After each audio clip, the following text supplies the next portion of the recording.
এর মাঝে একটাই স্বপ্ন বারে বারে উকি দেয়, যে স্বপ্ন ভুলে থাকা যায় না। রাতের ঘুমের মাঝে স্বপ্নে তোমায় দেখি, নয়ন বাড়ি ফেলে তোমার ছবি আঁকি। রাতের ঘুমের মাঝে স্বপ্নে তোমায় দেখি, নয়ন বাড়ি ফেলে তোমার ছবি আঁকি। এই হৃদয় মাঝে থেকে তোমার ছবি নাবি মুছে ফেলা যায় না, যে স্বপ্ন ভুলে থাকা যায় না। ওয়ানাজ্জালনালাইকাল কিতাব, নবী যে কিতাব তোমার উপরে নাজিল করেছি, তিবিয়ানাল লিকুল্লি শাই, এই কিতাবের ভিতরে আমি আলোচনা করি নাই, এই কিতাবের ভিতরে আমি সমাধান দেই নাই। দুনিয়ায় এমন কোন সমস্যা নবী আমি রাখি নাই। জোরে বলেন সুবহানাল্লাহ। ওয়া হুদাম ওয়া রাহমা, এটা পথ নির্দেশিকা এবং অনুগ্রহ। অবুশরা লিল মুসলিমিন, আর মুসলমানদের জিন্দেগির যাবতীয় সমস্যার সমাধান, যাবতীয় সুসংবাদ কোথায় আছে? জোরে বলেন কোথায় আছে? আমার ভাইরা কান লাগান, আল্লাহর কোরআনেই যে সব সমস্যার সমাধান আছে, এই বিষয়ে একটা অথেন্টিক দলিল, একটা এক্সাম্পল দিয়ে মূল আলোচনায় যেতে চাই। খলিফাতুল মুসলিমিন ওমর ফারুক রাদিয়াল্লাহু যখন ক্ষমতার মসনদে, খেলাফতের মসনদে বসেছেন, খেলাফতের চেয়ারে বসেছেন, খলিফা ওমরের পক্ষ থেকে বিভিন্ন রাষ্ট্রের রাষ্ট্রপ্রধান যারা এখনো পর্যন্ত ইসলাম কবুল করে নাই, মুসলমান হয় নাই, ওই সমস্ত রাষ্ট্রপ্রধানদের কাছে খলিফা ওমরের পক্ষ থেকে কালেমার দাওয়াতের চিঠি পাঠানো হচ্ছিল। পার্শ্ববর্তী অমুসলিম এক রাষ্ট্রপ্রধানের কাছে, আহলে কিতাবের অনুসারীর কাছে খলিফা ওমরের সিল স্বাক্ষর করা কালেমার দাওয়াতের চিঠিটা যখন হাতে গেল, খলিফা ওমরের পক্ষ থেকে জানানো হয়েছে, হে আহলে কিতাবের অনুসারী সরকার প্রধান,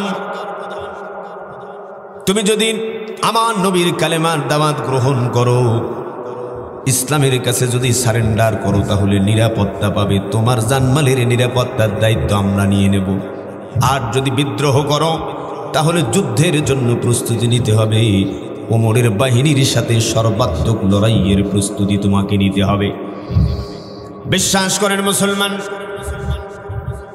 হযরত ওমরের চিঠি পাওয়ার পরে অমুসলিম রাষ্ট্রপ্রধান, বুদ্ধিমান মানুষ, শিক্ষিত মানুষ, আহলে কিতাবের অনুসারী, তিনি মনে করলেন অর্ধজাহানের প্রতাপশালী শাসক, ওমরের পক্ষ থেকে চিঠি এসেছে, চিঠি পেলে চিঠির জবাব দিতে হয়, এটা একটা ভদ্রতা। কথা বলেন ঠিক না ঠিক? মেসেজ পেলে মেসেজের রিপ্লাই করতে হয়, এটা একটা ভদ্রতা। কথা বলেন ঠিক না ঠিক? আপনার ফোনে কল এসেছে, 3 বার কলটা ধরতে পারেন নাই, পরে কলটা ব্যাক করতে হয়, এটা একটা ভদ্রতা। কথা বলেন। খলিফা ওমরের মতো মানুষের পক্ষ থেকে চিঠি এসেছে, চিঠি পেলে চিঠির জবাব দিতে হবে, এটাই নিয়ম। জরুরি মন্ত্রী পরিষদের অধিবেশন তলব করা হলো, ক্যাবিনেটের মিটিংয়ে সিদ্ধান্ত গ্রহণ করা হলো, ওমরের চিঠির জবাব দিতে হবে। চিঠির জবাব লিখতে গিয়ে খলিফা ওমরের কাছে তার চিঠির জবাব লিখতে গিয়ে আহলে কিতাবের অনুসারী সেই খ্রিস্টান রাষ্ট্রপ্রধান কি লিখেছেন জানেন? বলেছে, ওমর, তুমি যে নবীর দাওয়াত আমাকে দিয়েছ, ওমর, তোমার নবী যদি সত্য হয়, ওমর, তোমার নবীর উপরে অবতীর্ণ কিতাব কোরআন যদি সত্য হয়, ওমর, আমার 4টা প্রশ্নের জবাব তোমাকে দিতে হবে। ওমর, আমি কথা দিচ্ছি, আমি প্রতিশ্রুতি দিচ্ছি, তোমার নবীর উপরে নাজিলকৃত কিতাব কোরআনের আলোকে যদি এই 4টা প্রশ্নের জবাব দিতে পারো, ওমর, আমি কথা দিচ্ছি, আমি প্রতিশ্রুতি দিচ্ছি, আমি একা নই, রাজ্যের সমস্ত মানুষকে সাথে নিয়ে তোমার নবীর কালেমা পড়ে তোমার ইসলাম কবুল করে মুসলমান হয়ে যাব। জোরে বলেন সুবহানাল্লাহ। প্রশ্ন কয়টা? ওমর, আমার 1 নাম্বার প্রশ্ন শোনো। ওমর, একই মায়ের পেটে 2 জন ভাই একই সাথে জন্মগ্রহণ করেছে, কিছুক্ষণ পর পর তাকে কি বলে? যমজ। দুইজন যমজ ভাই একই মায়ের পেট থেকে একই সময়ে কিছুক্ষণ পর পর বের হয়েছে, কিন্তু দুইজন ভাই ঘটনাক্রমে একজন ভাই আর একজন ভাইয়ের চাইতে 100 বছরের বড় হয়ে গেছে। আল্লাহু আকবার। সেই দুই ভাইয়ের পরিচয় কি আর কোন ঘটনার প্রেক্ষিতে এমন হলো? ওমর, জবাব দিতে হবে তোমার নবীর কোরআন দিয়া। কি দিয়া জবাব দিতে হবে? ওমর, তোমার নবীর উপরে অবতীর্ণ ওই কোরআন যদি সত্য হয় তবে ওই কোরআনের আলোকেই তোমাকে জবাব দিতে হবে। ওমর, আমার 2 নাম্বার প্রশ্ন শোনো। পৃথিবীর এমন একটা জায়গার নাম বলো যেখানে সূর্যের আলো কোনোদিন পৌঁছে নাই, আর কোনোদিন সেখানে সূর্যের আলো পৌঁছবে না। পৃথিবীর এমন একটা জায়গার নাম বলো যেখানে কেবলমাত্র একবার সূর্যের আলো পৌঁছেছে, আর কোনোদিন সেখানে সূর্যের আলো পৌঁছবে না। সেই জায়গাটার নাম কি আর কোন ঘটনার প্রেক্ষিতে এমন হলো? জবাব দিতে হবে তোমার কোরআন দিয়া। জোরে বলেন সুবহানাল্লাহ। ওমর, আমার 3 নাম্বার প্রশ্ন শোনো। কোন সেই হাজতি আর কোন সেই হাজতখানা? হাজতি হাজতখানার ভিতরে মাসের পর মাস অবস্থান করে, কিন্তু নিঃশ্বাস নেওয়ার কোনো পারমিশন নাই। ওমর, হাজতি হাজতখানার ভিতরে নিঃশ্বাস নেওয়া ছাড়াই মাসের পর মাস অবস্থান করে, নিঃশ্বাস নেওয়া ছাড়াই হাজতি সব চাইতে নিরাপদে থাকে। জোরে বলেন সুবহানাল্লাহ। ওমর, আমার প্রশ্ন হলো সেই হাজতি আর হাজতখানার পরিচয় কি? জবাব দিতে হবে তোমার কোরআন দিয়া। ওমর, আমার সর্বশেষ 4 নাম্বার প্রশ্ন হলো কোন সেই কবর যেই কবর তার কবরের ভিতরের মানুষটাকে সাথে নিয়ে হাঁটা চলা করে? মনোযোগ দেন, কান লাগান। ওমরকে বলা হলো, ওমর, কোন সেই কবর যেই কবর তার কবরের ভিতরের মানুষটাকে সাথে নিয়া কবর তার কবরের অধিবাসীকে সাথে নিয়া হাঁটা চলা করে? কবরও জীবিত আছে, কবরবাসীও জীবিত আছে। আল্লাহু আকবার। সেই কবর আর কবরের অধিবাসীর পরিচয় কি? জবাব দিতে হবে তোমার কোরআন দিয়া। ওমর, আমি তোমাকে কথা দিয়েছি, প্রতিশ্রুতি দিয়েছি ওমর, আমি একা নই। যদি আমার কোরআনের আলোকে আমার করা 4টা প্রশ্নের জবাব তুমি দিতে পারো ওমর, আমি কথা দিয়েছি ওমর, আমি প্রতিশ্রুতি দিয়েছি, আমি একা নই। রাজ্যের সমস্ত মানুষকে সাথে নিয়ে তোমার নবীর কালেমা পড়ে তোমার ইসলাম কবুল করে মুসলমান হয়ে যাব। জোরে বলেন সুবহানাল্লাহ। তাহলে এই 4টা প্রশ্নের জবাব দিতে হবে কি দিয়া? এই 4টা প্রশ্নের জবাব কোরআনে আছে? আছে। মানে কোরআনে যদি সব সমস্যার সমাধান থাকে তাহলে এই প্রশ্নগুলোরও সমাধান থাকার দরকার আছে না নেই? এই প্রশ্ন 4টার জবাব জানবো না যতক্ষণ, ময়দান ছাড়বো না ততক্ষণ। রাজি আছেন যারা? 2 হাত উঁচু করে আল্লাহকে দেখান তারা। লিল্লাহে তাকবীর। আছেন আমার ভাইরা? একটু আমার ভাইরা, আমি এক্ষুনি সরাসরি মূল আলোচনায় যেতে চাই। একটু পরিবেশটা গোছানোর স্বার্থে ভূমিকা একটু সময় নিতে হলো। ভাইরা আমার, বহু সময় বহু দিন ধরে বক্তারা মন খুলে আল্লাহর কোরআনের হক কথা বলতে পারে নাই। কথা বলেন ঠিক না বেঠিক? বক্তারা মন খুলে হক কথা বলতে পারে নাই। এরপরেও হাজারো বাধা বিপত্তি প্রতিবন্ধকতা সত্ত্বেও কোরআনের মাহফিল, কোরআনের বৈঠক, কোরআনের দর্স, কোরআনের অনুশীলন, কোরআনের চর্চা আগের চাইতে বেড়েছে না কমেছে? জোরে বলেন। এটা তাদের অসহ্যের কারণ হলেও, জ্বালা যন্ত্রণার কারণ হলেও আল্লাহর কোরআনের চর্চা, কোরআনের প্রচার আর প্রসার, কোরআনের মাহফিল আগের চাইতে বহু গুণ বৃদ্ধি পেয়েছে। কথা বলেন ঠিক না বেঠিক? কেন এত বেশি কোরআনের মাহফিল, কোরআনের চর্চা হওয়া প্রয়োজন জানেন? এ বিষয়ে একটা দায়িত্বহীন জবাব দিতে চাই 1 মিনিটে। আপনারা আমার সাথে একমত হবেন। গোটা পৃথিবীর মুসলমানদের অবস্থা পর্যালোচনান্তে এটি প্রতীয়মান হয়েছে, প্রমাণিত হয়েছে। মুসলমানদের দুর্দিন আর দুর্দশার পিছনে সবচাইতে বড় কারণ হচ্ছে আমরা আল্লাহর কোরআন থেকে দূরে সরে গেছি। কথা বলেন ঠিক না ঠিক? আজকে কোরআন থেকে দূরে সরে যাওয়ার কারণেই সারা দুনিয়ায় মুসলমানেরা নির্যাতিত, নিপীড়িত, নিগৃহীত, লাঞ্ছিত, শোষিত, বঞ্চিত, অপমানিত, পদদলিত। কথা বলেন ঠিক না ঠিক? আজকে কোরআন থেকে দূরে সরে যাওয়ার কারণেই পৃথিবীর মুসলিম অধ্যুষিত জনপদ Iraq, Iran, Afghanistan, Palestine, Tajikistan, Kazakhstan, Turkmenistan, Libya, Syria, Algeria, Bulgaria, Nigeria সহ পৃথিবীর মুসলিম অধ্যুষিত জনপদগুলোতে বেছে বেছে টার্গেট করে করে ইহুদিবাদী ইসরায়েলের প্রত্যক্ষ মদদে, সন্ত্রাসবাদী আমেরিকার আঙ্গুলি ইশারায় আর সাম্রাজ্যবাদী ভারতের নগ্ন হস্তক্ষেপে সারা দুনিয়ায় মুসলমানের রক্ত নিয়ে হোলি খেলা হচ্ছে। কথা বলেন ঠিক না ঠিক? তারই ধারাবাহিকতায় সেই ষড়যন্ত্রের অংশ হিসাবে 56,000 বর্গ মাইলের প্রাণপ্রিয় মাতৃভূমি বাংলাদেশ, শাহজালাল, শাহপরান, শামাকদুম, শরীয়তুল্লাহ, তিতুমিরের প্রাণপ্রিয় মাতৃভূমি বাংলাদেশ, লক্ষ লক্ষ শহীদের রক্তের বিনিময়ে অর্জিত লাল সবুজের প্রিয় মাতৃভূমি বাংলাদেশ, 90% মুসলিম অধ্যুষিত আমাদের প্রাণের প্রিয় মাতৃভূমি বাংলাদেশেও একটি ছোট্ট মহল সুপরিকল্পিতভাবে ইসলাম, মুসলমান, ইসলামী আন্দোলন, ইসলামী নেতৃত্ব এবং ওলামায়ে কেরামের বিরুদ্ধে সুগভীর ষড়যন্ত্রে মেতে উঠেছে। কথা বলেন ঠিক না ঠিক? সুতরাং ফিরে আসতে হবে কোরআনের কাছে, ধারণ করতে হবে শুধুই কোরআন। এই কোরআন শুধু চুমু খাইলে দায়িত্ব শেষ হয়ে যাবে না। কোরআন দিয়ে শুধু শবে বরাতের রাতে মিলাদ মাহফিল পড়লেই কোরআনের হক আদায় হয় না। রমাদান কারিমে কোরআন দিয়ে শুধু খতমে তারাবি পড়লেই কোরআনের হক আদায় হয় না। আপনার পিতার মৃত্যুর পরে, মাতার মৃত্যুর পরে 3 দিন, 7 দিন, 10 দিন, 40 দিনে কোরআন খালি করলেই কোরআনের হক আদায় হয় না। কথা বলেন ঠিক না ঠিক?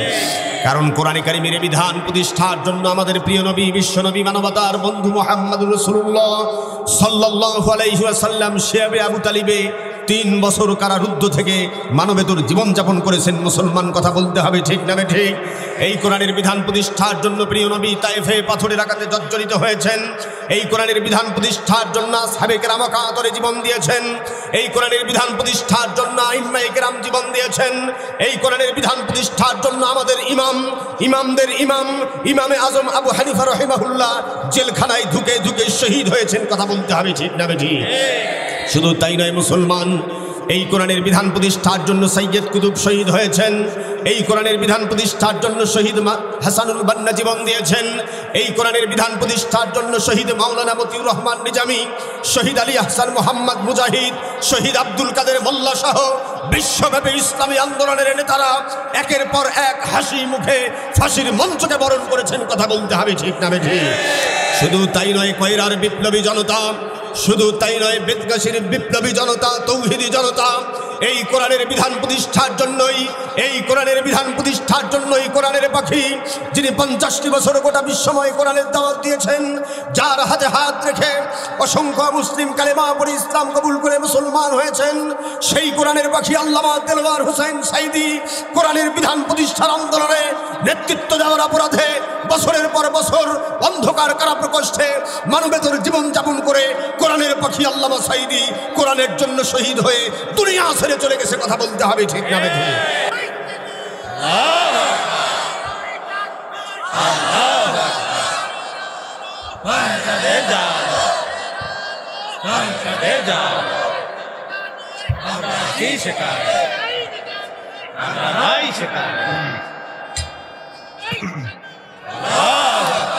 কোরআনের পাখি আল্লামা সাইদির রেখে যাওয়া সেই আদর্শ, কোরআনের পাখি আল্লামা সাইদির রেখে যাওয়া সেই আন্দোলন, কোরআনের পাখি আল্লামা সাইদির রেখে যাওয়া সেই দাওয়াত, সেই মিশনকে বাস্তবায়ন করার জন্য যদি আবার ময়দানে ডাক আসে, যদি আবার ময়দানে ডাক আসে, জীবনের ঝুঁকি নিয়ে জানমালের কোরবানি করে যে কোনো পরিস্থিতির মোকাবেলা করে নারায়ে তাকবীরের স্লোগানে কয়রার আকাশ বাতাস প্রকম্পিত করে ইসলামের দুর্দিন দুঃসময়ে আল্লাহর জমির আল্লাহর কোরআনের রাজ কায়েমের জন্য আপনাদের পূর্বসূরীদের মতো প্রয়োজনে মাথায় কাপড়ের কাপড় বেঁধে রাজপথে ঝাঁপিয়ে পড়তে হবে।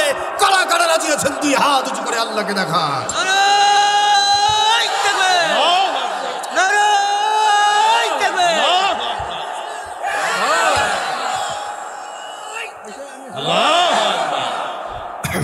কষ্ট হইল বোধহয়? হ্যাঁ, চলবে? নরম না গরম? গরম। ওরা বাবা দেখছেন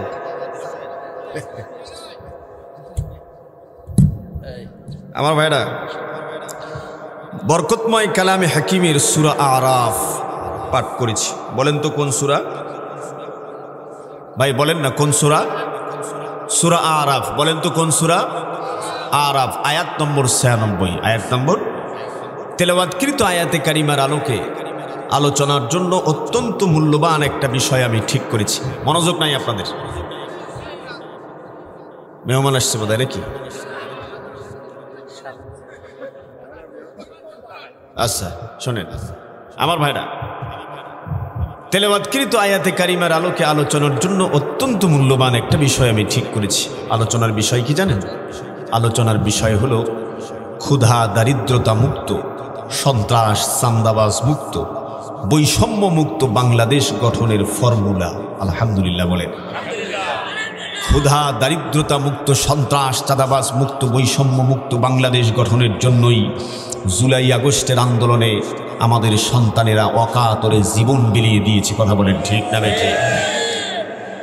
এই বৈষম্য মুক্ত বাংলাদেশ গঠনের জন্যই, এই সন্ত্রাস মুক্ত বাংলাদেশ গঠনের জন্যই, এই জুলুম মুক্ত শোষণ মুক্ত বাংলাদেশ গঠনের জন্যই আমার রংপুরের কৃতি সন্তান শহীদ আবু সাইদ 2 হাত প্রসারিত করে বুলেটের সামনে বুক চিতিয়ে দাঁড়িয়ে বলেছিল, বুকের ভিতর তুমুল ঝড়, বুক পেতেছি গুলিকর। কথা বলেন। শহীদ আবু সাইদের রেখে যাওয়া বাংলাদেশ, শহীদ মীর মুগ্ধর রেখে যাওয়া ক্ষুধা দারিদ্রতা মুক্ত, সন্ত্রাস চাঁদাবাজ মুক্ত, বৈষম্য মুক্ত বাংলাদেশ আমরা গঠন করতে চাই। আমরা রব্বুল আলামিনকে জিজ্ঞেস করি, আল্লাহ ক্ষুধা দারিদ্রতা মুক্ত, সন্ত্রাস চাঁদাবাজ মুক্ত, বৈষম্য মুক্ত বাংলাদেশ গঠনে তোমার প্রেসক্রিপশন কি, তোমার নির্দেশনা কি?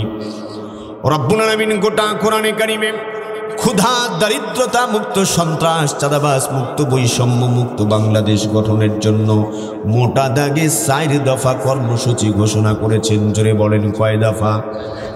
জোরে বলতে হবে কয় দফা? ডাইনে হাতের 4টা আঙ্গুল উঁচু করে টান টান করে দেখিয়ে বলেন তো কয় দফা? এবার আমরা আল্লাহ রাব্বুল আলামিনকে জিজ্ঞেস করি, আল্লাহ প্রথম দফা কর্মসূচি কি? ও রাব্বুল আলামিন বলেন, ক্ষুধা দারিদ্রতা মুক্ত, সন্ত্রাস চাঁদাবাজ মুক্ত, বৈষম্য মুক্ত বাংলাদেশ যদি গঠন করতে চাও, আমার কোরআনের প্রেসক্রিপশন অনুযায়ী প্রথম দফা কর্মসূচি হলো আল্লাহর গোলামির কাছে মাথা নত করতে হবে। জোরে বলেন সুবহানাল্লাহ। আল্লাহর গোলামির কাছে, সাউন্ডটা কি কমাই দিছে নাকি ভাই? আল্লাহর গোলামির কাছে মাথা নত করার অর্থ কি জানেন? আপনার ঘুম থেকে ওঠা থেকে শুরু করে পরবর্তীতে ঘুম যাওয়া পর্যন্ত, আপনার কৃষি ক্ষেত খামারে, আপনার ব্যবসা বাণিজ্যে, আপনার চাকুরিতে বাকুরিতে, আপনার জীবনের সকল স্তরে আর সকল সেক্টরে শুধুমাত্র কেবলমাত্র আল্লাহর গোলামির বিধানকে মেনে চলতে হবে। এবার আমরা আল্লাহ রাব্বুল আলামিনকে জিজ্ঞেস করলাম, আল্লাহ আমরা যদি তোমার কোরআনের বিধানকে জীবনের সকল ক্ষেত্রে মেনে নেই কি লাভ হবে? রাব্বুল আলামিন বলেন, বান্দা কি লাভ হবে শোনো। সবাই আমার সাথে বলেন, আল্লাহ বলেন, ফালইয়াবুদু রাব্ব হাযাল বাইতিল্লাযী আত'আমাহুম মিন জু'ইন ওয়া আমানাহুম মিন খাউফ। রব্বুল আলামিন বলেন, ফালইয়াবুদু রাব্ব হাযাল বাইত। সুতরাং ওই যে কাবা ঘর দেখা যায়, ওই কাবার মালিকের দাসত্বের বিধান জীবনের সকল ক্ষেত্রে মেনে নিতে হবে। আমরা আল্লাহকে বললাম, আমরা যদি মেনে নেই কি লাভ হবে মাবুদ? রব্বুল আলামিন বলেন, আল্লাযী আত'আমাহুম মিন জু'। আমি কথা দিচ্ছি, আমি প্রতিশ্রুতি দিচ্ছি, বান্দা জীবনের সকল ক্ষেত্রে কাবার মালিকের বিধানকে যদি মেনে নিতে পারো, রব্বুল আলামিন বলেন, আল্লাযী আত'আমাহুম মিন জু'। আমি কথা দিচ্ছি, প্রতিশ্রুতি দিচ্ছি, ক্ষুধা দারিদ্রতা অভাব অনটন বেকারত্ব চিরতরে আমি দূর করে দেব। জোরে বলেন সুবহানাল্লাহ। ক্ষুধা দারিদ্রতা অভাব অনটন দূর হবে, গ্যারান্টি কার? জোরে বলেন গ্যারান্টি কে দিয়েছেন? বিশ্বাস হয়? বিশ্বাস হয়? বিশ্বাস আমাদের হয়। আমাদের বিশ্বাসটা মাহফিলে আসলে হয়। মাহফিলে যখন আসি তখন বিশ্বাস খুব পাকাপোক্ত বিশ্বাস। আর ওই জুমার খুতবায় যখন হুজুর ভাষণ দেয়, খুতবা দেয়,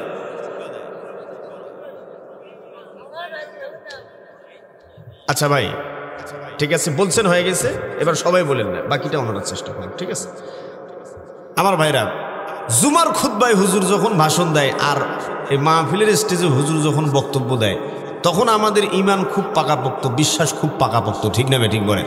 হুজুর হাত তুলতে বললে হাত তুলতে রাজি আছি, পাও তুলতে বললে পাও তুলতে রাজি আছি, কিন্তু মসজিদ থেকে যেই খুতবা শেষ হয়ে বেড়াইছেন তখন তো স্যান্ডেলেরও কোনো নিরাপত্তা নেই। কথা কয় না?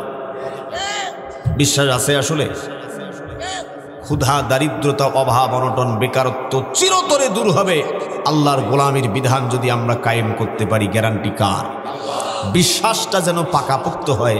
একটা ছোট্ট উদাহরণ দিই, দেব। এই প্রত্যন্ত অঞ্চলে সুন্দরবনের কোল ঘেঁষা কয়রার বেদগাছি ইউনিয়ন, এই এলাকায় কোনোদিন আপনারা আপনাদের বাপের জন্মে কোনোদিন শুনছেন যে সৌদি আরব থেকে কোনো লোক এসে আপনাদের এলাকায় দিনমজুর হিসাবে, ডে লেবার হিসাবে, কামলা হিসাবে কাজ করে খাইছে? এরকম শুনছেন কোনোদিন? হ্যাঁ, কেউ শোনেন নাই? আচ্ছা, এইবার বলেন, এই বেদকাশির মানুষ, কয়রার মানুষ, খুলনা ডিস্ট্রিক্টের মানুষ আমার নবীর দেশে গিয়ে, সৌদি আরবে গিয়ে দিনমজুরি করে ডে লেবার হিসাবে, শ্রমিক হিসাবে কাজ করে খায়, এরকম আছে না? আছে, বহু আছে। তার মানে কি রিজাল্ট দাঁড়িয়েছে জানেন? আজ থেকে ১৫০০ বছর আগে আমার নবী বিশ্ব নবীর নেতৃত্বে আরব ভূখণ্ডে আল্লাহর গোলামির যে বিধান সেদিন কায়েম হয়েছিল, সেদিন থেকে আজ অবধি পৃথিবীর কোথাও আরব ভূখণ্ডের একজন নাগরিককে পেট বাঁচানোর জন্য পৃথিবীর কোথাও তাদেরকে কামলা খাটতে হয় না, দিনমজুরি করতে হয় না। কথা বলেন ঠিক না ঠিক? আল্লাহর কোরআনের বিধান সেখানে কায়েম হওয়ার কারণে ক্ষুধা, দারিদ্রতা, অভাব, অনটন, বেকারত্ব চিরতরে দূর হয়ে গেছে। কথা বলেন ঠিক না ঠিক? বরং গোটা দুনিয়ার মানুষ আমার নবীর দেশে গিয়া রাস্তা ঝাড়ু দিয়ে খায়। কথা কয় না? ঠিক না ঠিক বলে? একটা ছোট্ট উদাহরণ দিলে আরো একটু ক্লিয়ার হবে। হাজি সাহেব কেউ আছে নাকি? কেউ নাই, সব হাজি মারা গেছে। আচ্ছা, ভালো। ওই মাঝখানে একজন আছে, মাশাআল্লাহ। আরে হাজি সাহেব মানুষ উপরে উঠেন, আসেন। হাজিউল হারামাইন সম্মান দিবেন, আসেন উপরে আসেন। তো শোনেন, হাজি সাহেবকে জিজ্ঞেস করবেন, আমাদের বাড়ির পাশে, আপনাদের বাড়ির পাশে বিরাট বড় একটা রাষ্ট্র আছে না নাই বলেন? মানে বাংলাদেশের সীমান্তের পাশে বড় একটা রাষ্ট্র আছে না নাই বলেন? আয়তনে বড়, আত্মাটা খুব ছোট, সেই দেশটার নাম কি? ওরে বাবা, খবরদার আস্তে কর, কেউ যদি শুনি গেলে অবস্থা খারাপ। ওই ভাই আর নেই। আয়তনে বড়, আত্মাটা ছোট, দেশটার নাম ভারত। ওই যে হাজি সাহেব, ওনাকে জিজ্ঞেস করেন, আমার নবীর দেশে সবচেয়ে বেশি বিদেশি শ্রমিক আমার নবীর দেশে রাস্তা ঝাড়ু দিয়ে খায়, প্রসাবখানা পায়খানা পরিষ্কার করে খায়, সবচেয়ে বেশি ভারতের শ্রমিক। জানেন আপনারা? আমার ভাইরা, ওনারা আমাদেরকে বড় বড় লেকচার শোনায়, ওরা আমাদেরকে বড় বড় উপদেশ দেয়, মাঝে মাঝে হুমকিও দেয় না? কি হুমকি? পিএইচ দিবে না, কি দিবে না? পিএইচ দিবে না। পিএইচ যে দেয় নাই, না খেয়ে মরেন নাই? হ্যাঁ, আরে পিএইচের অভাবে না খেয়ে মরে নাই? আরে কোন আহাম্মক, তোর দোকানের পিএইচ যদি আমরা না কিনি, লস কার? দোকানদারের না কাস্টমারের? হ্যাঁ, আমাদের পাগলা পাইছে না? তোর দোকানের পিএইচ না কিনলে তোর পিএইচ পচবে, পিএইচ পচা গন্ধে তুই মরবি। কথা কয় না? আমার ভাইরা, একটা মারাত্মক মেসেজ নিয়ে বাড়ি যান, মারাত্মক মেসেজ। এখানে বিভিন্ন রাজনৈতিক দলের নেতা কর্মী যারা আছেন, বিএনপির লোক যারা আছেন, জামাত ইসলামীর লোক যারা আছেন, বিভিন্ন ইসলামী দলের লোক যারা আছেন, কোরআন প্রেমিক জনতা, দেশপ্রেমিক জনতা যারা আছেন, কান খুলে শোনেন। আমাদের মধ্যে রাজনৈতিক মত ভিন্নতা থাকতে পারে, আদর্শগত, মাসালাগত, শাখা প্রশাখাগত ভিন্নতা থাকতে পারে, কিন্তু প্রিয় মাতৃভূমি বাংলাদেশের স্বাধীনতার প্রশ্নে, প্রিয় মাতৃভূমি বাংলাদেশের সার্বভৌমত্বের প্রশ্নে, প্রিয় মাতৃভূমি বাংলাদেশের নিরাপত্তার প্রশ্নে আমরা সবাই এক এবং অভিন্ন। কথা বলেন ঠিক না ঠিক? যেভাবে 5ই আগস্টের দিনে দুপুরে ভারতের দালাল, ভারতের দোসর, তাদের কেনা গোলাম, তাদের বাদী, তাদের দাসী জনগণের অভ্যুত্থানের মুখে দিনে দুপুরে রান্না করা খাবার ফেলে রেখে পিছনের দরজা দিয়ে পালিয়ে যেতে বাধ্য হয়েছিল, 5ই আগস্ট আগস্টের মতো এদেশের প্রতি ইঞ্চি জমিনের সার্বভৌমত্ব রক্ষার জন্য ভারতের হাত থেকে প্রিয় মাতৃভূমির সার্বভৌমত্ব রক্ষার জন্য ইস্পাত কঠিন ঐক্যবদ্ধ হয়ে ময়দানে অবিচল থাকতে হবে। কারা কারা রাজি আছেন? দুই হাত উঁচু করে আল্লাহকে দেখা। আল্লাহু আকবার।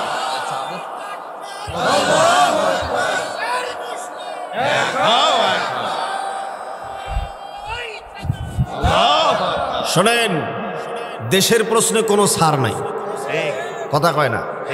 সবার আগে দেশ, সবার আগে কি? হ্যাঁ, দেশের প্রশ্নে কোনো ছাড় নাই। ভারতের দালাল তাবেদার, ভারতের দোসরদের ব্যাপারে কোনো ছাড় নাই, কথা বলেন আমার ভাইরা। মাওলানা আব্দুল হামিদ খান ভাসানীর নাম শুনছেন? শেখ সাহেবের গুরু ছিল, কিন্তু রাজনৈতিক গুরু ছিল না শেখ সাহেবের। আব্দুল হামিদ খান ভাসানী কি বলছে জানেন? বলছে যে ভারত যার বন্ধু তার শত্রুর দরকার নেই। শুধু তাই না, তিনি বলেছেন ভারত যদি তোমার কথার প্রশংসা করে বুঝতে হবে তুমি ঠিক পথে নাই, আর ভারত যদি তোমার বিরোধিতা করে বুঝতে হবে তুমি ঠিক পথে আছো। কথা বলেন ঠিক না বেঠিক? কথা কন আমার ভাইরা। একটা মারাত্মক জিনিস খেয়াল করছেন কিনা আপনারা আমি জানি না, আমি খেয়াল করছি। সেটা কি জানেন? খুব মারাত্মক কথা শোনেন। সেদিন ওই যেদিন ধানমন্ডির 32 নম্বর বুল্ডোজার কর্মসূচি দিছে আর কি, ওই দিন তো ওই পলাতক মহিলা ভাষণ দিচ্ছে। আপনারা তো বোধহয় রাগে ক্ষোভে কেউ ভাষণটা শোনেন নাই, আমি ভাষণটা শুনছি। লম্বা ভাষণে কোথাও বিএনপি জামাতের বিরুদ্ধে তেমন কোনো কথা বলেনি। কারণটা কি? কারণটা কি কেউ কি জানেন? পুরো সময়টা না, পুরো সময়টা শুধু ডক্টর ইউনূসের বিরুদ্ধে করছে। এখন যদি ওই ভদ্র মাজানুকে বলেন যে আজকে জামাত ইসলামীকে ক্ষমতা ছাড়ি দেওয়া হইল, ও আলহামদুলিল্লাহ বলিয়া লাফাবে। কারণটা কি? কারণটা কি জানেন? কারণটা হলো ইউনূস দেশের ক্রান্তি লগ্নে, প্রফেসর ইউনূস যেভাবে দেশের হাল ধরেছে, আর যাই হোক ভারত এবং তাদের দালাল তাদের গোলামেরা বুঝতে পারছে যে আমাদের আধিপত্য আর বাংলাদেশে চলবে না। ইউনূস তাদের বাড়া ভাতে ছাই দিয়ে দিছে। কথা বুঝে গেছে? লোকটা দেখতে সাদা সরল, মনে হয় রাজনীতির মারিপেস 7-5 কিছু বোঝে না। কি মার দিয়ে দিছে! যেদিন ডোনাল্ড ট্রাম্পের সাথে নরেন্দ্র মোদী বৈঠক করে, ওই দিন আয়নাঘর প্রদর্শন করিয়া জাতিসংঘের মানবাধিকার কমিশন রিপোর্ট দেখায়, ওইদিকে যে ডোনাল্ড ট্রাম্প 6-9 বুঝ দিচ্ছে বাংলাদেশের বিরুদ্ধে, আর এই দিকে ইউনূস সাহেব গোটা পৃথিবীর মিডিয়া গানি দেখাচ্ছে, দেখেন হাসিনা কি কেমন করছে।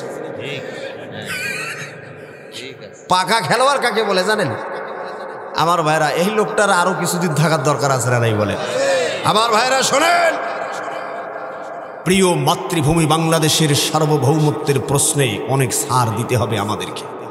সার্বভৌমত্বের প্রশ্নে ইউনূস সাহেবকে আপনি তার আমল আখলাক নিয়ে প্রশ্ন করতে পারেন, তার বিজনেস নিয়ে আপনি প্রশ্ন করতে পারেন, কিন্তু লোকটার দেশপ্রেম নিয়ে আপনি কোনোই প্রশ্ন করতে পারবেন না। তার দেশপ্রেমের ব্যাপারে কোনো কথা নেই। ওই লোকটার দুনিয়াতে আর কি অর্জন বাকি আছে বলেন? আর কোনো অর্জন বাকি আছে? 85 বছর বয়স্ক এই মানুষটা এখন যা করতেছে স্রেফ দেশের জন্য করছে। ভারতের আধিপত্যবাদ থেকে, সাম্রাজ্যবাদের হাত থেকে প্রিয় মাতৃভূমি বাংলাদেশকে রক্ষার জন্য প্রফেসর ইউনূসের নেতৃত্বে যে সরকার চলছে, তাদেরকে যতক্ষণ তারা রাইট পথে থাকবে ততক্ষণ তাদেরকে আমাদের সহযোগিতা করে যেতে হবে। কথা বলেন ঠিক না? আমার ভাইরা, কথা রাজনৈতিক কথা বললে শেষ হয় না, একটু আগাই। আমার ভাইরা কান লাগান।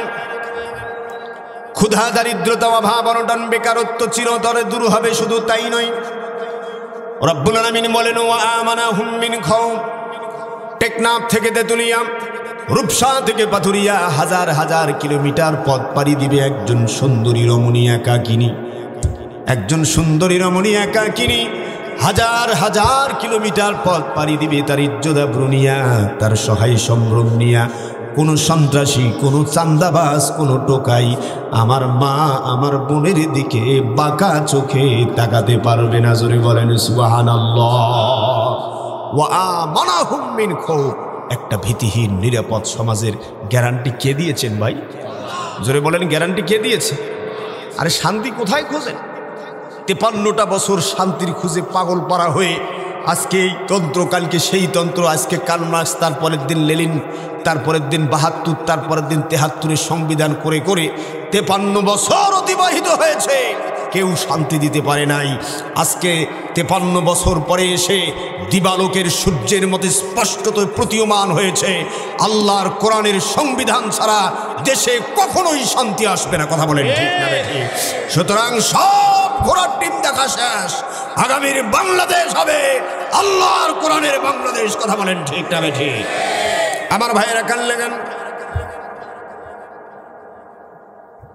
আল্লাহর গোলামি মানলেই যদি ক্ষুধা দারিদ্রতা দূর হয়ে যায়, আল্লাহর গোলামি মানলেই যদি সন্ত্রাস চান্দাবাজ দূর হয়ে যায়, আল্লাহর গোলামি মানলেই যদি বৈষম্য দূর হয়ে যায়, তাহলে আল্লাহর গোলামিটা কি জিনিস জানার দরকার আছে না নাই?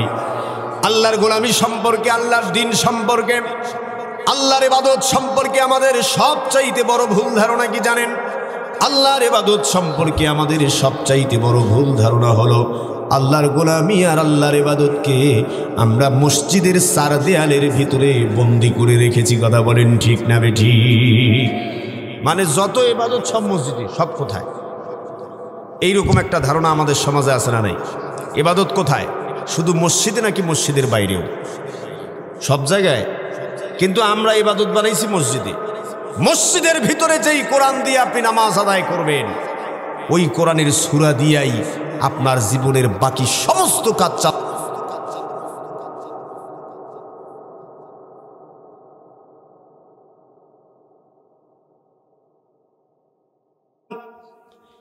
উদাহরণ নাম্বার 1, গভীর মনোযোগ দিতে হবে। আমি যে সমস্ত প্রশ্ন করব আপনাদেরকে জবাব দিতে হবে। কাল লাগান, চৌধুরী সাহেব 25,000 টাকা বেতনের সরকারি চাকরিজীবী। কত হাজার?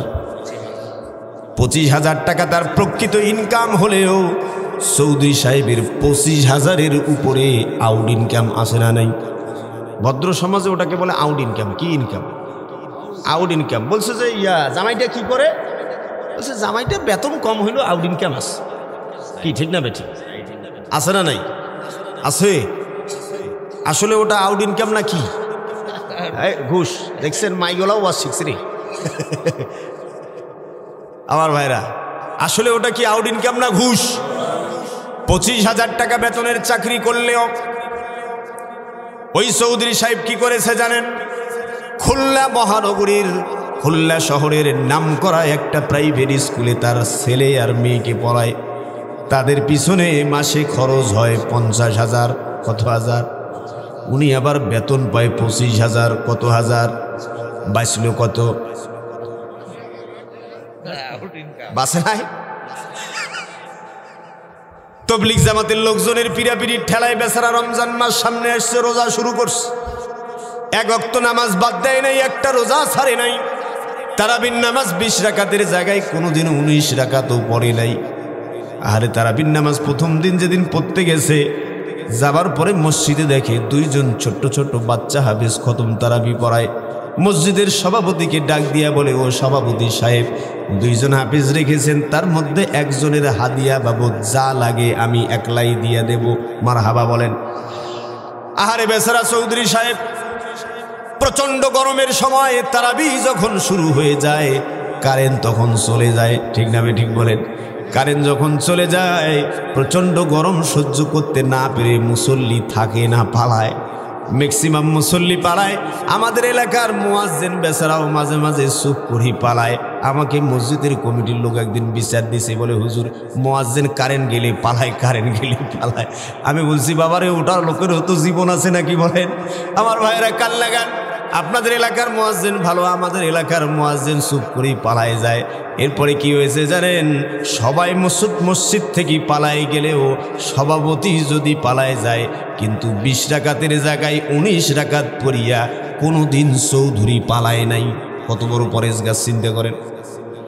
কিন্তু ঘটনা কি ঘটেছে দেখেন, 27তম রাতে কোরআন যেদিন খতম হয়েছে, তারাবিতে খতম, বিশ্বাস করেন তারাবিও খতম, চৌধুরী সাহেবের পরহেজগারিও খতম। কি হয়েছে জানেন, 27তম রাতে তারাবি যেদিন খতম হয়েছে, তারাবি খতম করে বাড়ি এসেছে, আমার দিকে তাকান, মোবাইলটা হাতে নিয়ে 25,000-এর উপরে ওনার যে আউট ইনকাম আছে ওইটা আদায় করার জন্য একজন কালেক্টর আছে, একজন ম্যানেজার আছে, মিডিয়া আছে। মিডিয়াকে কল দিয়া বলছে, ম্যানেজার, ও ম্যানেজার 27 দিন রোজা নিয়ে নামাজ নিয়ে বড় ব্যস্ত ছিলাম ম্যানেজার, ও ম্যানেজার 27 দিন কালেকশনের খবর নিতে পারি নাই ম্যানেজার, 27 দিন মসজিদ মাদ্রাসা নিয়া, আল্লাহর দিন নিয়া, ইসলাম নিয়া, দাওয়াতি কাজ নিয়া বড় বেশি ব্যস্ত সময় কেটেছে, কালেকশনের খবর নিতে পারি নাই ম্যানেজার, ঈদের মাত্র 3 দিন বাকি ম্যানেজার, মেলা টাকার কারবার ম্যানেজার, অনেক কেনাকাটা বাকি ম্যানেজার, ও ম্যানেজার 27 দিনের কালেকশনের খবর কি ম্যানেজার? তবে একটা ভালো কাজ করছে, সেটা কি জানেন, রোজার শুরুতে ম্যানেজারকে কঠোর নির্দেশনা জারি করে দিছে, রোজার শুরুতে ম্যানেজারকে নির্দেশ দিয়ে দিছে, খবরদার ম্যানেজার, খবরদার, ও ম্যানেজার খবরদার, দিনের বেলা কোনো কালেকশন হবে না ম্যানেজার, রমজানের পবিত্রতা রক্ষা করতে হবে ম্যানেজার, দিনের বেলা কোনো কালেকশন হবে না, যা কালেকশন সব ইফতারির পর। কথা বোঝেন নাই বোধহয়, মানে দিনের বেলা যদি ঘুষের টাকার কালেকশন করে, রোজা থাকবে না, ভাঙ্গি চুরমার হবে, হ্যাঁ? আর অন্ধকারে ইফতারির পর যদি কালেকশন করে, আল্লাহ দেখা পায়, আল্লাহ দেখা পায়। এরা ইসলামটাকে পাগলা পাইছে না। আমার ভাইরা, কেন উদাহরণ দিলাম, হাসার জন্য বলছি না, কাল লাগান, সামনে রমজান মাস আসছে, রোজাদার ভাইয়েরা কাল লাগান। আপনি রোজা রাখার পরেও যদি আপনার চরিত্রের পরিবর্তন না হয়, আপনি রোজা রাখার পরেও যদি মিথ্যা পরিত্যাগ করতে না পারেন, আপনি রোজা রাখার পরেও যদি হারাম পরিত্যাগ করতে না পারেন, আপনি রোজা রাখার পরেও যদি আপনার পূর্বের বদভ্যাস পরিত্যাগ করতে না পারেন, আপনি রোজা রাখার পরেও যদি অশ্লীলতা পরিত্যাগ করতে না পারেন, ঘুষ ছাড়তে না পারেন, সুদ ছাড়তে না পারেন, বিশ্বাস করেন ওই কোরআন খতম করিয়া তারাবি নামাজ পড়িয়া সওয়াব পাওয়া তো দূরের কথা, তারাবির বাচ্চা বাচ্চা হাফেজকে হাদিয়া দিয়া সওয়াব পাওয়া তো দূরের কথা, গোটা কোরআন গিলে খাইলেও 4 পয়সার কোনো লাভ হবে না। কথা বলেন ঠিক না বেঠিক? কথা ক্লিয়ার না ভেজাল আছে? হ্যাঁ, এত সোজা। হ্যাঁ, আমার ভাইরা, উদাহরণ নাম্বার 2 কাল লাগান। চৌধুরী সাহেব এবার রিটায়ারমেন্টে গেছে, মসজিদের সভাপতি ডাক দিয়া বলে, ও বাবা চৌধুরী সাহেব, রিটায়ারমেন্টে গেছো বাবা, একসাথে অনেক টাকা পাইছো বাবা, একটু হজে যাবার নিয়াত করা যায় না? বলে, চাচা নিয়াত করলাম। বেচারা হজে যাবার নিয়াত করলো, হজে যাবার প্রস্তুতি নিল, রেজিস্ট্রেশন করলো।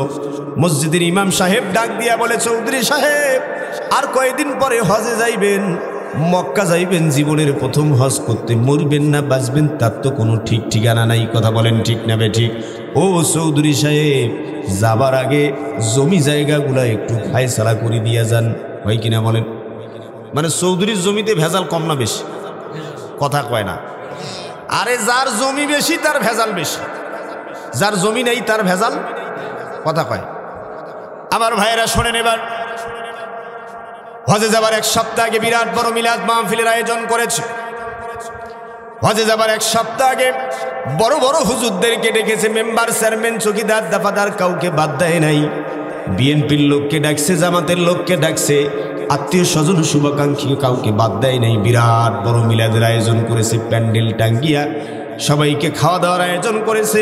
মিলাদের দিনে বড় হুজুরকে ডাক দিয়েছে সাতক্ষীরা থেকে, হুজুরকে বলছে, হুজুর একটু লম্বা চওড়া দোয়া করে দিবেন হুজুর। মিলাদ শেষে বড় হুজুরকে নিয়ে আসছে, লম্বা চওড়া দোয়া করছে। দোয়ার সময় বেচারা চোখের পানি নাকের পানি একখানে করিয়া, নতুন হজে যাইবে কান্দাকাটি করিয়া, হুলুস তুলুস ব্যাপার। এবার কি হয়েছে জানেন? সবাইকে খাওয়া দাওয়া করে বিদায় দিয়া, ছেলেদেরকে, মেয়েদেরকে, বোনকে, ফুপুকে, আত্মীয় স্বজন শরিকদারকে একটা ঘরের ভিতরে ঢুকাইছে। সবার কাছে মাপ টাপ চায়া নিয়া, সবার কাছে বিদায় আদায় নিয়া, চোখের পানি নাকের পানি একখানে করিয়া, কান্দাকাটি করিয়া, সবার কাছ থেকে বিদায় নিয়া, ছেলেদের নামে সমস্ত জমি জায়গা লিখে দিয়া মেয়েকে ঠকায়া, বোনকে ঠকায়া, ফুপুকে ঠকায়া, শরিকদার অংশীদারদের সবাইকে ঠকায়া, আত্মীয় স্বজনের হক মেরে দিয়া বেচারা চৌধুরী সাহেব মক্কা গেছে হজ করতে।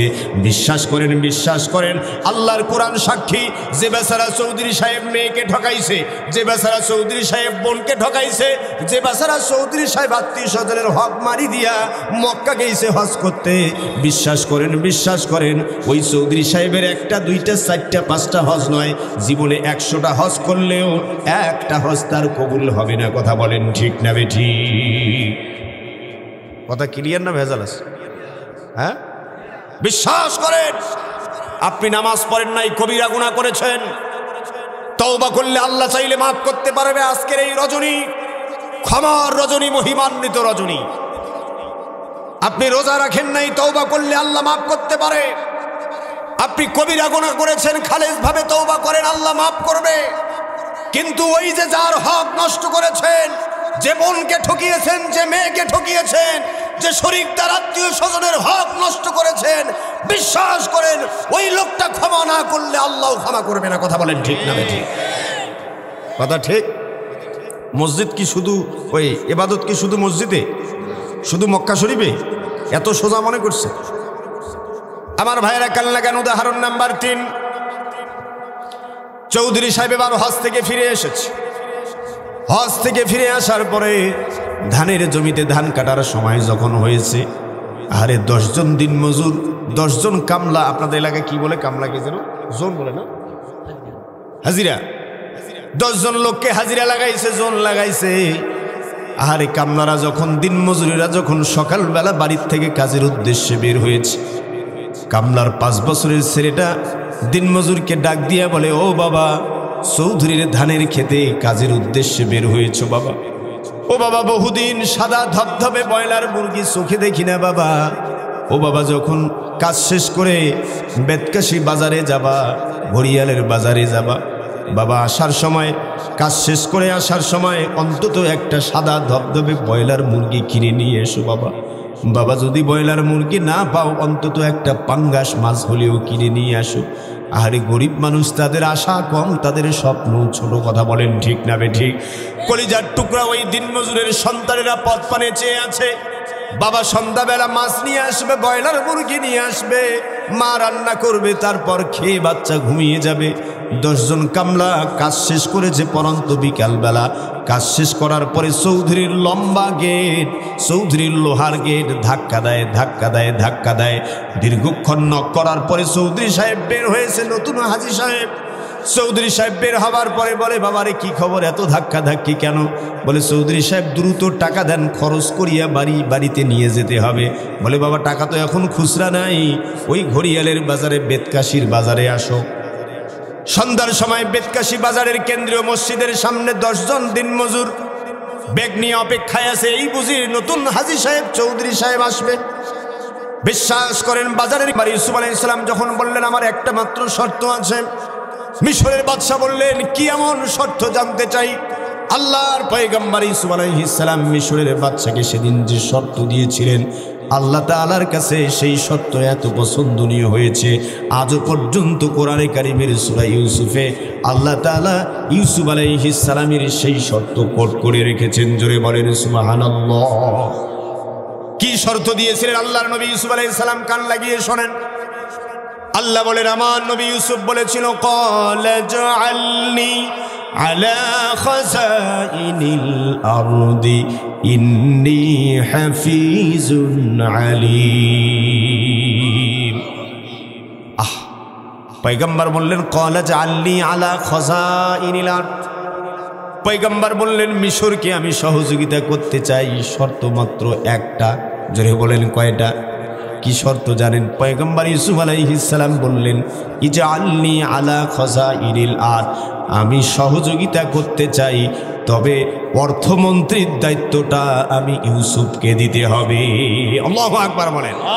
অর্থমন্ত্রীর দায়িত্বটা কাকে দিতে হবে? আমার ভাইরা, আমাদের সমাজে একটা বড় রকমের প্রশ্ন আছে, ভোট আসলে এই প্রশ্নটা হয়। বিশেষ করে জামাতে ইসলামীর লোকেরা যখন ভোটে দাঁড়ায়, এই প্রশ্নটা আমাদের প্রতিপক্ষ বন্ধুদের কাছ থেকে আসে। সেটা কি? বলে যে তোমরা হুজুর মানুষ, তোমরা বাবা ইমামতি করবেন, মুয়াজ্জিনি করবেন, ওয়াজ করি খাবেন, তোমরা মসজিদে থাকবা, আমার বাম্মা মারা গেলে আমাদেরকে মিলাদ পড়িয়া আমাদের বাম্মাকে জান্নাতে ঢুকিয়ে দিবা। তোমার বাবা মেম্বার হওয়ার দরকারটা কি? তোমার চেয়ারম্যান হওয়ার দরকার কি? তোমার সংসদে যাওয়ার দরকারটি কি? কথা কয় না যায়? প্রশ্ন আছে। তোমরা হুজুর মানুষ, হুজুরের মতো থাকবেন, তোমার রাজনীতি করার দরকারটা কি? তোমার সংসদে যাওয়ার দরকার কি? তোমার এমপি হওয়ার দরকার কি? মন্ত্রী হওয়ার দরকার কি? প্রশ্ন আছে না নাই? প্রশ্ন আছে। আমার ভাইরা, পয়গম্বর ইউসুফ আলাইহিস সালাম বলেছেন, ক্বালা জাআলনি আলা খাযাইনিল আরদ, মিশরকে বাঁচাতে চাইলে আমাকে অর্থমন্ত্রী বানান। কেন পয়গম্বর নিজে মন্ত্রিত্ব চেয়ে নিয়েছিলেন? কোটি টাকার প্রশ্ন।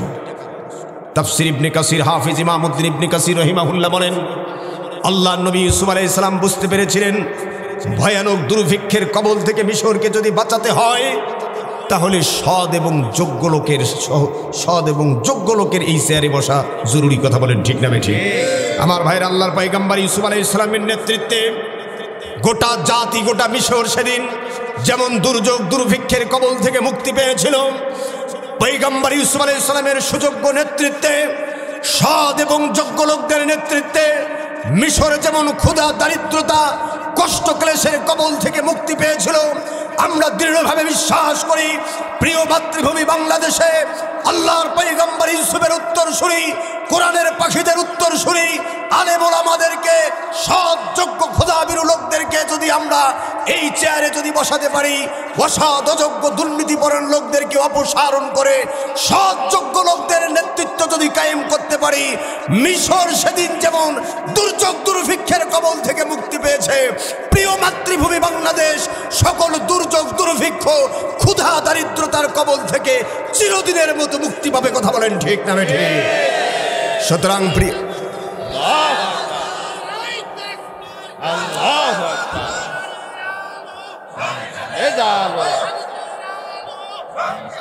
প্রিয় মাতৃভূমি বাংলাদেশকে, প্রিয় মাতৃভূমি বাংলাদেশের সৎ যোগ্য খোদাভীরু নেতৃত্ব কায়েম করার জন্য আমাদের প্রিয় নেতৃবর্গ, আমাদের শহীদ নেতৃবর্গ যারা হাসি মুখে ফাঁসির মঞ্চকে বরণ করেছে, এক সেকেন্ডের জন্য বাতিলের কাছে মাথা নত করে নাই। কথা বলেন ঠিক না বেঠিক?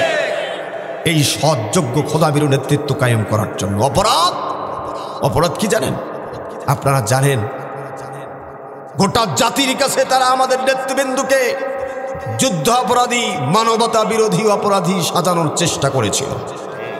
আমার ভাইয়েরা কান লাগান, মারাত্মক কথা শোনেন।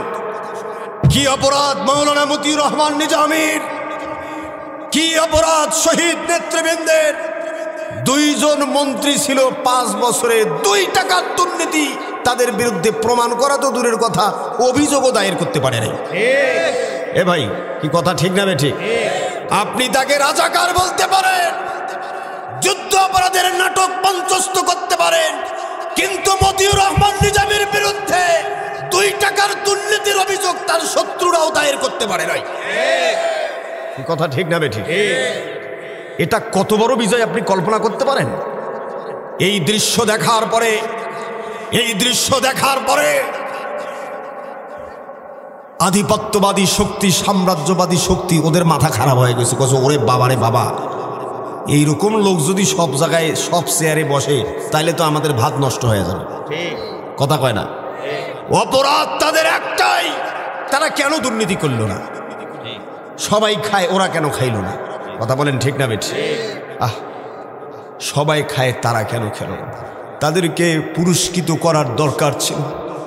পুরস্কৃত করার বদলে এমন শাস্তি দিয়েছে, আজকে গোটা পৃথিবী এই শাস্তির জন্য তাদেরকে ধিক্কার জানাচ্ছে। কথা বলেন ঠিক না বেঠিক? কোরআনের পাখি আল্লামা সাইদি যখন জেলখানায়, অনেক মানুষ বলছিল যে হুজুর সাইদি সাহেব বোধহয় কিছু ভুল করছে। অনেক লোক বলতো না, কিছু ভুল করছে, বোধহয় কিছু ভুল আছে, না হলে কি আল্লাহ এত শাস্তি দেয়?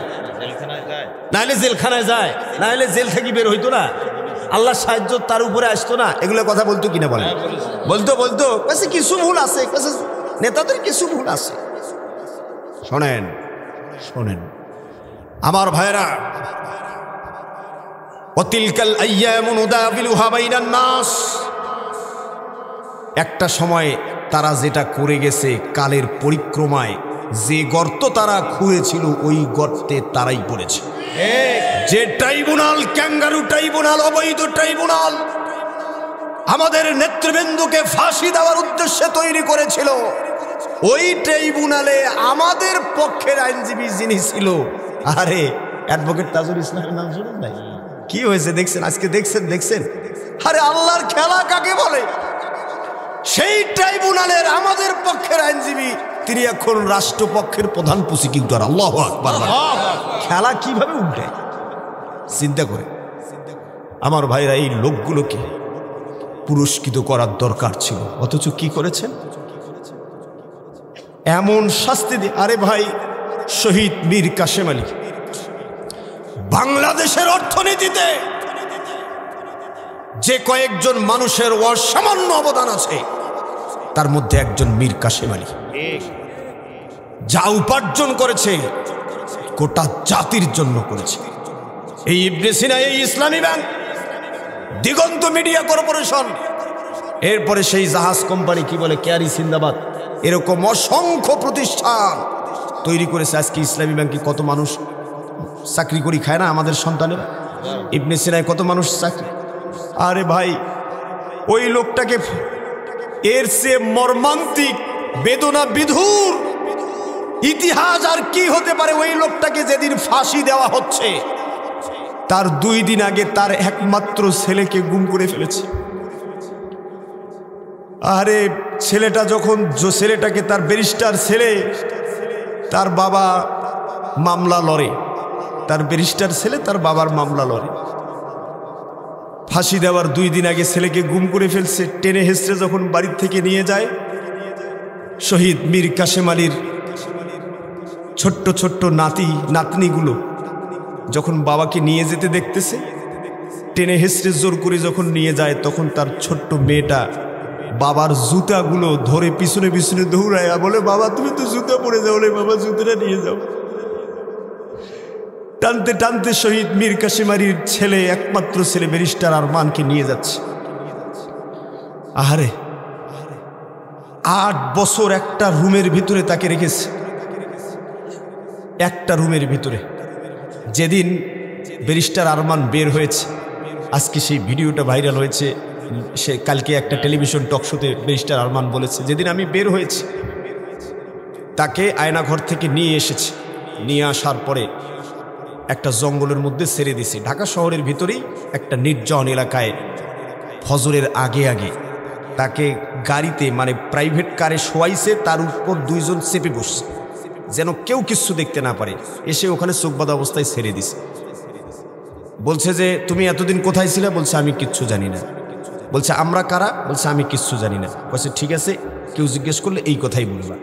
মানে উনি মনে করছিল আমাকে বোধহয় ক্রস ফায়ার দিবে, কিন্তু যখন বলছে যে কেউ জিজ্ঞেস করলে ওই কথাই বলবা, তখন সে মনে করছে না, ওর বাবা তার মানে তো আমাকে মারবে না। ওরা চলে গেছে। নিজে নিজে চোখ খোলার পরে কিচ্ছু চিনতে পারতেছে না। ফজরের আজান হচ্ছে। ঢাকার উত্তরার একটা মসজিদে গেল, উজু করে ফজরের নামাজ আদায় করলো। নামাজ পড়ার পরে মসজিদের ইমাম সাহেবকে যে বলল যে হুজুর, এখানে ইবনে সিনার হসপিটাল কাছাকাছি কোথায় আছে? দেখাই দিল ইবনে সিনার হসপিটাল। পরনে ছেঁড়া কাপড়, লুঙ্গিটাও পুরাতন, আর ওই যে গামছা দিয়ে চোখ বেঁধেছিল ওই গামছাটা ঘাড়ে। এমন বিধ্বস্ত চেহারা। এই ইবনে সিনা, যে ইবনে সিনা হসপিটালে সে গেছে, সেই ইবনে সিনার মালিক তার বাপ। ওখানকার কর্মচারীদেরকে যে জিজ্ঞেস করছে যে বড় স্যার আছে? বলছে যে না না স্যার নাই। তো বলছে আমার একটু স্যারের সাথে দরকার। বলছে না না, বলছে ওদিকে যান। পাগল মনে করছে, পাগল মনে করে তারাই দিছে। বলছে যে না, ভিতরে ঢুকে যাবে না, ওইদিকে থাকেন, কি কথা আছে, সকাল 9টার পরে স্যার আসবে, তারপরে বলেন। 9টার পরে স্যার এসেছে যখন, ফজর থেকে ওখানে সিঁড়িতে বসে আছে ইবনে সিনার উত্তরার ব্রাঞ্চে, সিঁড়িতে বসে আছে ইবনে সিনা হসপিটালের। এরপরে 9টার সময় যখন ম্যানেজার আসলো, জোর করে ম্যানেজারের রুমে ঢুকছে। ঢোকার পরে বলছে স্যার আমি আপনার মোবাইলটা একটু দেন, খুব ইমার্জেন্সি। তো ম্যানেজারও চিনতে পারে না। এই ম্যানেজার কাছে পাগল টাগল মনে করছে, কাছে স্যার আমি পাগল না, বিশ্বাস করে। আমাকে একটু ফোনটা দেন। ফোনটা হাতে নিছে, ফোনটা গুগলে সার্চ করে শহীদ মীর কাসেম আলীর ছেলে ব্যারিস্টার আরমান ওর নিজের ছবিটা মোবাইলে বের করছে। বের করার পরে বলছে যে ছেলেটাকে ছিলেন। ম্যানেজার তখন চিনতে পেরে জড়াই ধরছে।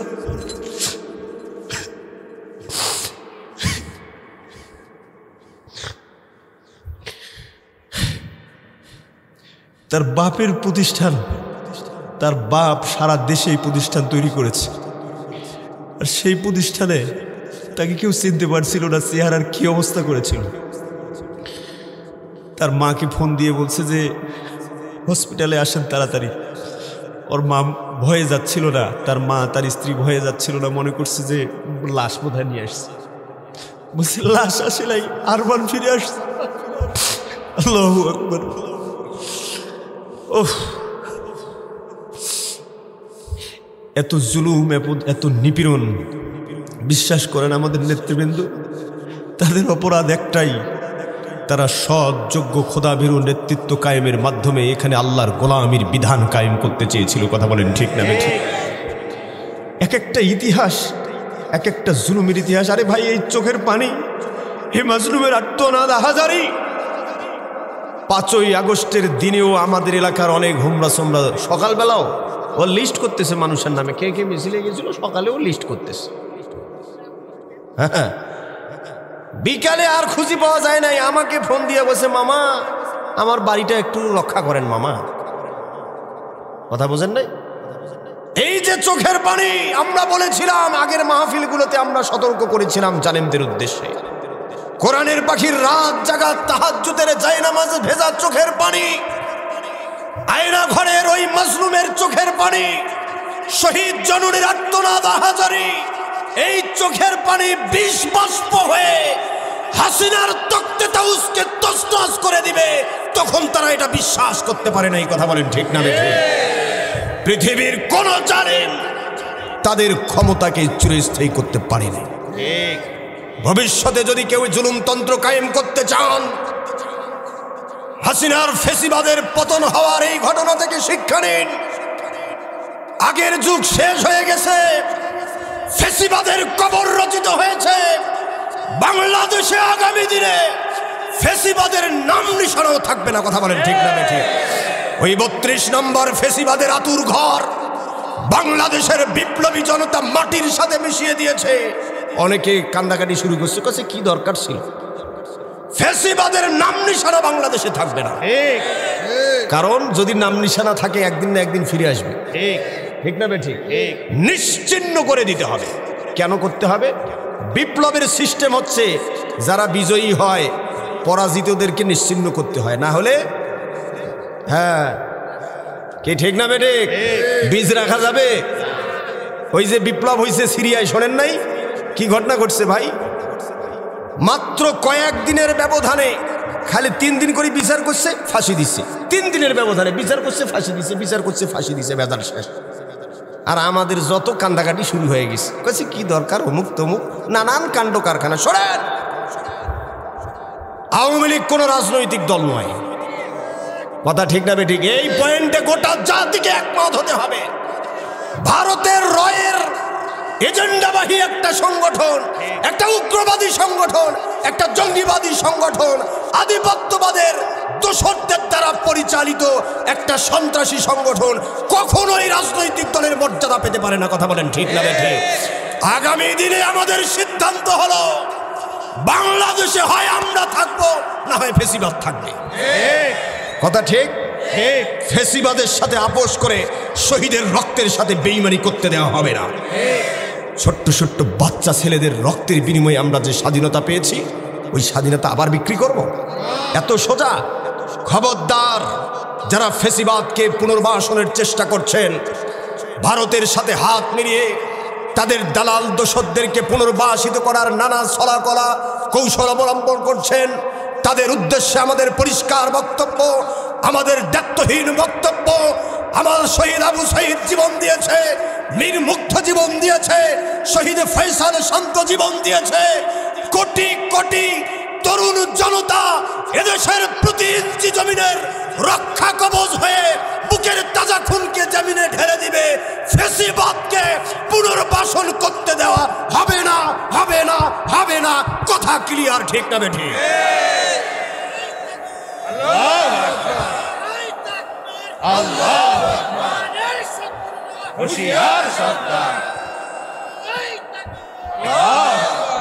আমার ভাইরা, ফ্যাসিবাদের প্রশ্নে কোনো আপোষ নাই, কথা ঠিক আছে আমার ভাইরা।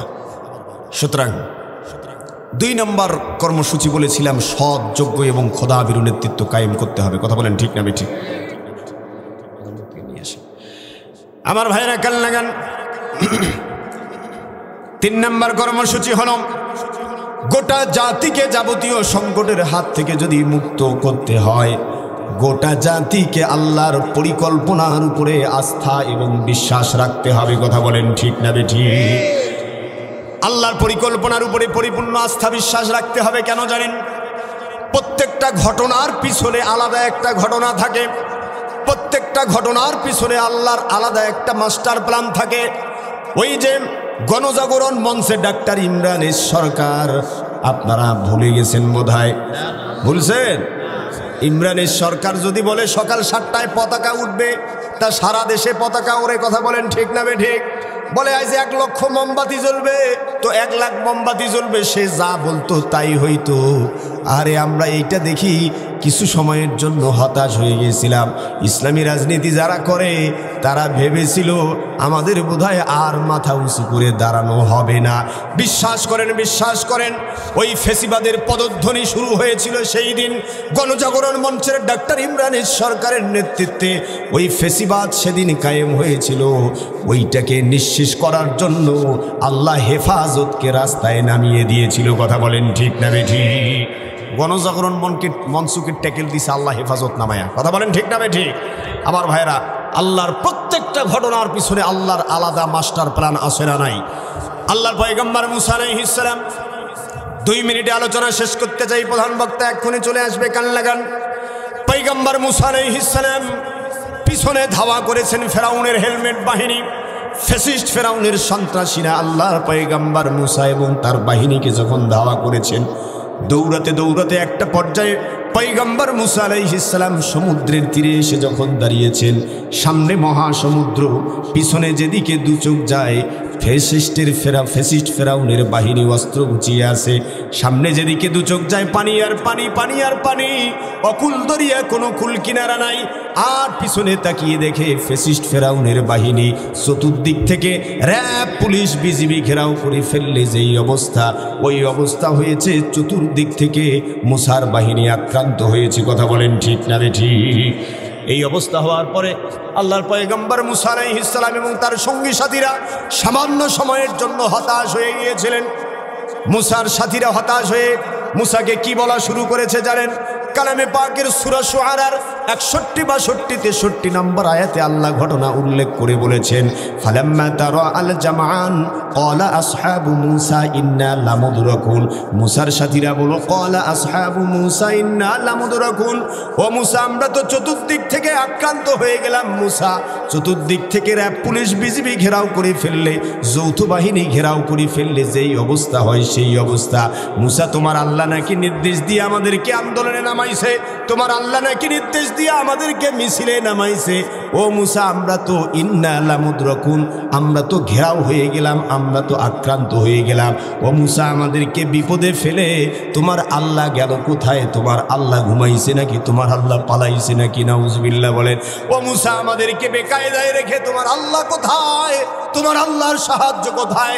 মুসার সাথীরা যখন হতভম্ব হয়ে গেছে, মুসার সাথীরা যখন হতাশ হয়ে গেছে, আল্লাহর পয়গম্বর মুসা আলাইহিস সালাম সেদিন হতাশাগ্রস্ত সাথীদের উদ্দেশ্যে একটা ঐতিহাসিক জবাব দিয়েছিলেন। কি জবাব জানেন?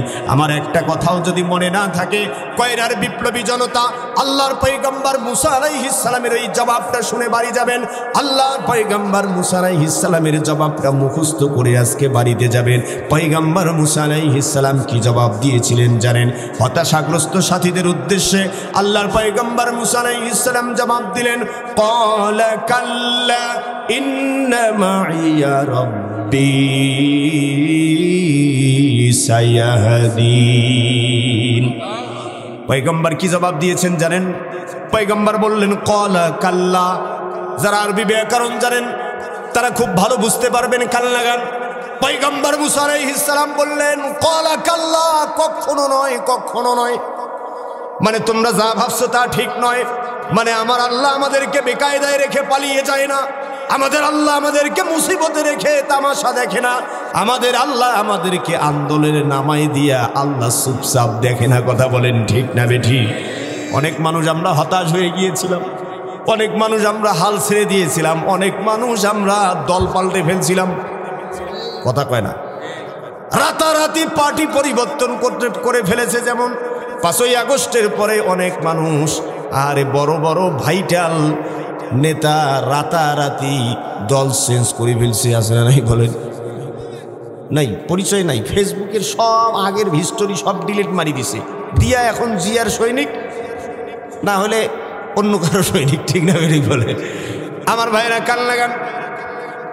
পয়গম্বর মুসা আলাইহিস সালাম জবাব দিচ্ছেন ক্বালা কাল্লা ইন্না মাইয়া রাব্বি সায়াহদিন। ও আমার সাথীরা, আমাদের আল্লাহ আমাদেরকে বিকায়দায় রেখে পালায় না, ঘুমায় না। আমাদের আল্লাহ আমাদেরকে মুসিবতে রেখে, আমাদের আল্লাহ আমাদেরকে আন্দোলনে নেমে আমাদেরকে মুসিবতে ফালাই দিয়া তামাশা দেখে না। মুসা তাহলে তোমার আল্লাহ গেল কোথায়? তোমার আল্লাহর সাহায্য কোথায়? তখন মুসা আলাইহিস সালাম কি জবাব দিচ্ছেন জানেন? পয়গম্বর মুসা আলাইহিস সালাম বলতেছেন ইন্না মাইয়া রব্বি সায়াহদিন, ইন্না মাইয়া রব্বি সায়াহদিন। আমাদের আল্লাহ কোথাও যায় নাই রে, আমাদের আল্লাহ কোথাও যায় নাই, আমাদের আল্লাহ মুসিবতে রেখে কোথাও যায় নাই। ইন্না মাইয়া রব্বি সায়াহদিন, আমাদের আল্লাহ আমাদের সাথেই আছেন, তিনি শীঘ্রই আমাদেরকে পথ দেখাবেন। জোরে বলেন সুবহানাল্লাহ। আচ্ছা, আলোচনা যদি বুঝে থাকেন তাহলে বলেন তো মুসা কার উপরে ভরসা করছে? মুসা কার উপরে ভরসা করেছে? মুসা সেদিন ফ্যাসিস্ট ফেরাউনের বাহিনীকে ভয় পায় নাই, ভয়ানক নীল দরিয়াকে ভয় পায় নাই, সমুদ্রের বিশালতাকে ভয় পায় নাই। মুসা সেদিন আল্লাহর পরিকল্পনার উপরে আস্থা বিশ্বাস রেখেছে। মুসাকে সাহায্য করা আল্লাহর জন্য ওয়াজিব হয়ে গেছে। কথা বলেন ঠিক না? কিভাবে আল্লাহ মুসাকে সাহায্য করেছেন দেখেন। আল্লাহ এবার জবাব দিচ্ছেন ফাআওহাইনা ইলা মুসা, আমি মুসার প্রতি ওহী নাজিল করলাম। আমরা বললাম আল্লাহ কি ওহী নাজিল করেছেন? আল্লাহ বললেন আনিদরিব বিআসাকাল বাহার। আমি মুসাকে বললাম মুসা তোমার হাতে ওইটা কি? বলে লাঠি। মুসার হাতে যে লাঠি ছিল জানেন না আপনারা? হ্যাঁ, মুসাকে লিল্লাহে তাকবীর, লিল্লাহে তাকবীর, প্রধান বক্তার আগমন, শুভেচ্ছার স্বাগত, মাওলানা সামিউল ইসলাম ফারুকী সাহেবের আগমন, শুভেচ্ছার স্বাগত, মাহফিল কমিটির পক্ষ থেকে শুভেচ্ছা, খুলনাবাসীর পক্ষ থেকে শুভেচ্ছা, কয়রাবাসীর পক্ষ থেকে শুভেচ্ছা। আমার দরকার আছে না? নেই। অনেক সমস্যা স্বাভাবিকভাবে সমাধান না হইলে লাঠির মাথায় অবশ্য অনেক সমস্যারই সমাধান হয়। কথা কয় না? আরে হাসিনার সমস্যার সমাধানও তো লাঠি হাতে নিয়ে হয়েছে। কথা কয় না? ঠিক না বেঠিক? আল্লাহ বলল মুসা লাঠি হাতে নাও। বলে লাঠি হাতে নিলাম, কি করতে হবে? কাক কোপাইতে হবে। বলছে না, কাকু কোপার দরকার নাই, লাঠি হাতে নিয়ে ইদরিব বিআসাকাল বাহার, কারো মাথাত মারার দরকার নাই, সমুদ্রে মারো। আল্লাহু আকবার বলেন। কোথায় মারো? কথা কয় না? ইদরিব বিআসাকাল বাহার, সমুদ্র পৃষ্ঠে আঘাত করার দায়িত্ব তুমি মুসার, আর সমুদ্র পৃষ্ঠে 12টা রাস্তা তৈরি করে দেওয়ার দায়িত্ব তোমার আল্লাহর। আল্লাহু আকবার বলেন। সেদিন রাস্তা বের হয়েছিল কয়টা রাস্তা ভাই? যতটা রাস্তা মুক্তির জন্য দরকার ছিল সব রাস্তা আল্লাহ বের করে দিয়েছে। বিশ্বাস করেন আল্লাহর পয়গম্বর মুসা আলাইহিস সালামের মতোই যে কোনো পরিস্থিতিতে, যে কোনো মুসিবতে আল্লাহর পরিকল্পনার উপরে আস্থা এবং বিশ্বাস রেখে ময়দানে যদি দৃঢ় পথ থাকতে পারেন, অবিচল থাকতে পারেন, সাবেত কদম থাকতে পারেন, পয়গম্বর মুসা এবং তার সঙ্গী সাথীদের জন্য সমুদ্র পৃষ্ঠে রাস্তা বের করে দিয়ে মুক্তির যে ব্যবস্থা আল্লাহ করেছিলেন, ওই আল্লাহ আজও আমাদের জন্য মুক্তির সকল পথ উন্মুক্ত করে দিতে পারেন। কথা বলেন ঠিক না? সুতরাং প্রয়োজন হলে মুসার বাঁশের লাঠি হাতে নিতে হবে, প্রয়োজন হলে মুসার বাঁশের লাঠি নিয়া ভোট কেন্দ্র পাহারা দিতে হবে, এদেশের প্রতি ইঞ্চি জমিনের সার্বভৌমত্ব পাহারা দিতে হবে, আমাদের অধিকার পাহারা দিয়ে এদেশের জমিনকে ফ্যাসিবাদ সমূলে উৎপাদন করতে হবে। কথা বলেন ঠিক না বেঠিক? সকল জুলুমতন্ত্রের হাত থেকে, ফ্যাসিবাদের কবল থেকে, ভারতীয় আধিপত্যবাদের কবল থেকে, সাম্রাজ্যবাদের গোলাম দালাল তোষকদের কবল থেকে প্রিয় মাতৃভূমি বাংলাদেশকে মুক্ত করার জন্য যে কোনো পরিস্থিতির মোকাবেলায় ময়দানে ঝাঁপিয়ে পড়তে হবে। কারা কারা রাজি আছেন? দুই হাত উঁচু করে আল্লাহকে দেখা।